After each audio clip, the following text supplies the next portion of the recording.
Okay, well, thanks, Caren, for agreeing to talk to me today. I really approached you. I mean, we've worked together for quite a while in the corporate market, and now we're having a lot of Kiwis who are looking at returning to New Zealand, often with a spouse who is not a New Zealander, and sometimes with children who are not New Zealanders also, don't have New Zealand passports or residency. And we've been talking to a lot of these people recently as part of their resettlement programs, and finding that there's quite a lot of misunderstanding out there about how to get their non-New Zealand families into New Zealand. And also, I hate to say this because I know that you're professional in the immigration field, but I'm also hearing some stories about people approaching immigration advisors and being told to apply for partnership visas and work visas and all sorts of information, which as a layperson, I thought, that doesn't sound quite right to me. So I thought it would be a useful exercise to talk to somebody like you to just run through exactly what the options are for New Zealanders to bring their non-New Zealand families back into New Zealand in the most simple, efficient, and everybody's under stress sort of easy way. So that was the basis for the conversation I wanted to have with you today. So I'm just going to run through a few questions and yeah, be interested to hear what you say, and please feel free to add in anything else as we go. So firstly, very general question, can you explain how Kiwis go about applying for a visitor visa for their non-Kiwi partner and or children to enter New Zealand with them? Is it an onerous process, and can partners work on those basic visitor type visas? So Bridget, yes, unfortunately, it is a little bit of an onerous process at the moment, and it's quite difficult to navigate because the information on the website is quite confusing, and unless you are across it all, it really can be, nobody is sort of understanding it. Even immigration advisors like myself have to get clarification on exactly what it means because the changes are coming so thick and fast that it's quite hard to keep up. But the good news is that definitely a New Zealand citizen or resident can support their partner or dependent children to come to New Zealand. So that is, first and foremost, that is a possibility. So Immigration New Zealand have realised that they need to do this, and they've also realised that they had put a lot of confusing information out there, especially about having to travel together. So I'll cover that as well. But basically, the long and the short of it is that they have to apply for an exemption first before they can travel. So that's the very first thing that they need to do. They can do that on the basis of having a partnership with a New Zealand citizen or resident. So it's quite easy to do. It's an online form that they fill in. The online form does not ask for a lot other than just things like your identity information, your partner's identity information, and you submit the request. It's really cheap. It's $45, and it's an exemption request that goes to immigration. Immigration are turning these exemption requests around quite quickly. They've been talking about it in the media lately, how well they're doing, and to be completely fair, they are doing them really quickly at the moment. I'm finding them responding to me within a week or two. So you're not talking months. So after they've applied for the exemption, they should get a result within a week or two, and they will get invited to apply for a critical purpose visitor visa. So once they have the invitation to apply for the critical purpose visitor visa, they only have 1 month to apply for that visa. So it's all about timing, really. You don't want to apply for this too soon, because otherwise, if you can't travel too soon, you really need to consider that. Once they have to go onto the online portal, the same portal where you would have applied for a work visa based on partnership, and they apply for a visitor visa based on partnership and based on this invitation to apply that they've received from immigration. Now, the key word here is visitor visa, and unfortunately it is just a visitor visa. But once it's approved, this gives them the right to get on a plane and travel to New Zealand. So let me also just go back one step. When you said, is it an onerous process and can they do it? Yes, they can do it. It is a bit onerous, but it is the way to get to New Zealand quickly. If they've got time on their hands, they don't need to do the exemption. They can just apply for a work visa based on partnership. So work visas based on partnership with a New Zealander or a New Zealand resident are currently being processed, regardless if they're offshore or onshore. So that's a really key point to note. We all know that work visas are not being processed for people that are offshore at the moment. But if you're applying for a partnership based on having a partnership with a New Zealander, those are being processed. But the current time frame is 8 months. So it's all about timing. So if you're in a rush and you want to come back to New Zealand fairly quickly, you have to apply for an exemption first, get the exemption approved, then apply for the critical purpose visitor visa that I explained before, and then you can travel to New Zealand. Once you're in New Zealand, you can't work on that critical purpose visitor visa, but at least you can travel here and you can get here. And then once you're here, you'd need to apply for the next visa, which would in most circumstances be a work visa based on partnership. So it's all about timing. You can do either, but if you want to come really quickly, you need to apply for the exemption first. So in the past, people could just get on a plane with if they came from a visa waiver country with a partner and fly to New Zealand and then worry about what they needed here. But with the borders being closed, they can't do that.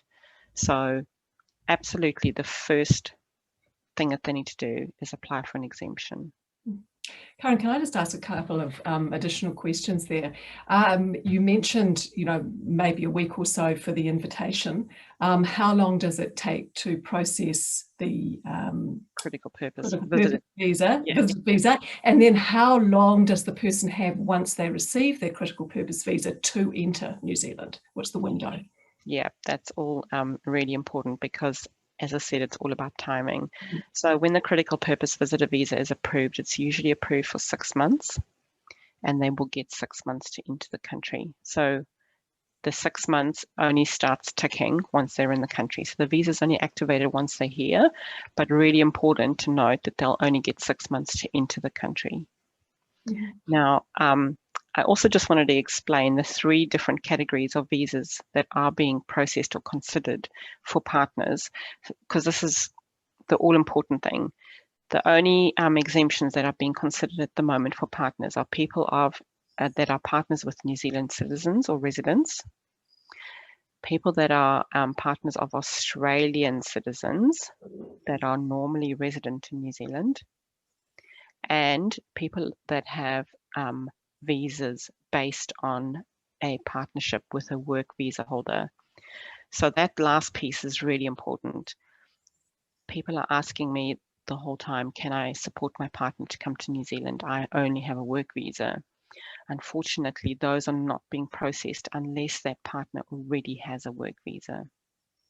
So if a partner has found themselves offshore and they don't have a partnership-based work visa with their partner that's in New Zealand that's on a work visa, they can't apply. But if they have a work visa, they can apply for an exemption. So that's the 2 main differences. So yeah, sadly, people that are trying to support a partnership work visa with people that don't have a work visa, they're not being processed at the moment. Great, okay. And that's the really tough one that everyone's struggling to get their heads around. Yes, absolutely. Great, okay.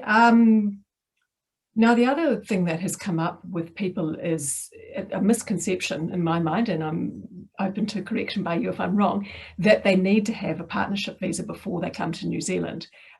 From what you've told me, that's not the case at all. If you're the partner of a New Zealander, you can come in on this critical purpose visa process that you outlined before, and it's relatively cheap to do that. So the more onerous process of going through the partnership visa application is not something you have to do before you arrive in New Zealand.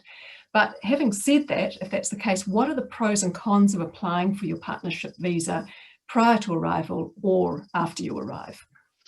So Bridget, I would advise people to do both, to get both underway, because at the end of the day, it is all about timing. But the advantage of applying for the critical purpose visitor visa is to give them that surety that they can get on a plane, especially with the trickiness of finding an MIQ spot and your flights and everything else. If you've got your visitor visa in your hand, then you can start making plans with regards to your flights and your managed isolation spot. So that's definitely the way to go. Rather get your exemption, get your critical purpose visitor visa, and you know you can get on a plane. I would, at the same time, also lodge a work visa based on partnership, just to get it in the queue, get it there. And then once you've landed in New Zealand, make a call to immigration, tell them that you're here now, and they may consider processing it a bit quicker because you're now in New Zealand. But unfortunately, the work visa based on partnership, the time frame is up to 8 months. At up to 8 months is worst case scenario, so it's not always 8 months. It can be a lot quicker than that, but that is the visa that obviously is going to allow the partner to work. So that's the advantage of having that in place. Of course, if that visa is approved before they even leave their offshore base, then that's great. They can come in on that visa.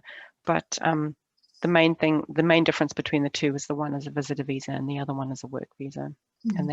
And there has been some misconception because some critical purpose visitor visas are approved with work rights. Yes. Sounds crazy, but that is the way it is happening. But the critical purpose visitor visas based on relationships are not being granted with work rights. So they cannot work on those visas. Yeah, that's an important clarification. Thank you for making that, because we've had corporate clients come in on critical purpose with work rights, but obviously returning visitors don't have the ability to do that with theirs. No. And interestingly, also, we've had situations where people have arrived in New Zealand with partnership visas in process. Sometimes they've been told that it will take up to a year to process, and then it gets done in a couple of months. We had one case the other day of somebody who had it processed within 2 days of them arriving in New Zealand. So I think, correct me if I'm wrong, but I would think it would be advisable to have people keep their expectations fluid of when that partnership visa might be approved once they arrive here. Absolutely, Bridget. I've had the same. I've had visas turned around in a couple of days, but I also wouldn't rely on that, because the main thing, of course, is also how the visa has arrived with Immigration New Zealand. Is it complete? Has it got all the documents for a case officer to be able to make a really quick decision? That's quite crucial. But what I would do is suggest that people phone immigration and let them know that they're in the country, because that may help get the visa processed a bit quicker. Yeah, absolutely. That's a really good piece of advice. Just one further question that occurs to me. When they come in on one of these visitors visa based on relationship, how long does that visa last? Is it open-ended, or do they have to get a partnership visa within a certain time frame of arriving? No, so Bridget, that's really important. So that visa will only be granted for 6 months, which is really quick when in fact partnership visas are possibly going to take 8 months to approve. That's what I'm thinking. So once you're in the country, the day you arrive is when your visa gets activated. So then you can add 6 months onto that. And let's say, for argument's sake, you haven't lodged your visa yet, your work visa application, and then you get to New Zealand.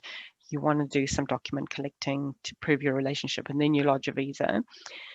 If your work visa based on partnership has not been approved in time and your critical purpose visitor visa expires, you will then automatically be given an interim visa because you've got a work visa lodged, but it hasn't been completed. So that interim visa will allow that person to remain in New Zealand lawfully. But because it is only a critical purpose visitor visa that they're on, the interim visa does not allow them to work. So, but at least it gives them that surety that they can stay in New Zealand and they don't need to worry. But the important point is, A, they must lodge a work visa really quickly, as they can. And B, I would just clarify that they're on the interim visa. Sorry, because sometimes the interim visa doesn't come in to their emails. It's just an email. That's an automatic email. What I would do is just call immigration on the day that your visa expires and just make sure that you're going to get that interim visa. It will come in, but sometimes it just doesn't get to your email for some reason. So just make sure you get it. Thanks. I think that's will be really, really reassuring to people to know that they're not going to be kicked out of New Zealand again. No. Now, I'd also would like your views on what benefit there is to using an immigration advisor to apply for either the partnership visa or the critical purpose visa based on partnership. Bridget, I mean, look, as immigration advisors, the first thing I would say is we can't make visas get processed quicker. Mm-hmm. You know, we don't have an in and we don't have special relationships with Immigration New Zealand. Obviously, we know the case officers and we know people at Immigration New Zealand, but we have absolutely no way of turning visas around quicker. What we do though is make absolutely sure that the person meets the requirements. There are a lot of policy requirements that are quite hard to get your head around, and we make sure that every single policy requirement is addressed, and that when the application hits Immigration New Zealand, it's complete. So you can imagine immigration officers have they have a quota to get through every day. So let's say, for example, they have 10 applications that they've got to approve each day. If they pick up an application and there's something missing or there's something that hasn't been addressed correctly, it just goes onto the non-actionable queue pile again, and she continues with the other 9 that she's got to get done today. When you reply to her, let's say in a week's time, it doesn't necessarily mean your application gets back onto her desk again. So the point of using an advisor is really to get your application the best opportunity to get processed once and done on the day that a case officer picks it up. Because honestly, you don't want to end up in that non-actionable queue, because that's the queue that takes 8 months. And that person that you spoke about earlier that had their visa approved in 2 days, they had a complete application land on that case officer's desk that met every single requirement, and she was able to just go tick, tick, tick, approve. I know people will say, well, you know, it's so easy to do, and I know what I'm doing. But there are lots of little things that you have to consider, not just about the relationship, about all sorts of things, health, character, and just getting the timing right. So yeah, it is easy to do on your own, but it is quite risky too, in my opinion. Yeah, and I wonder if you just mind elaborating on that a little bit, again, based on my personal experience with clients. You know, I've heard stories about the level of evidence that people have been required to provide of their relationship, which is, some people find a little bit distressing, actually. You know, they've both been married to somebody for 15 years, and the way that information needs to be presented. Yeah, absolutely. It's crazy. Not something that people have lying around their house. You know, there's quite a lot of work involved and detail in sort of pulling that type of thing together. I don't know whether you could just talk about that a little bit more.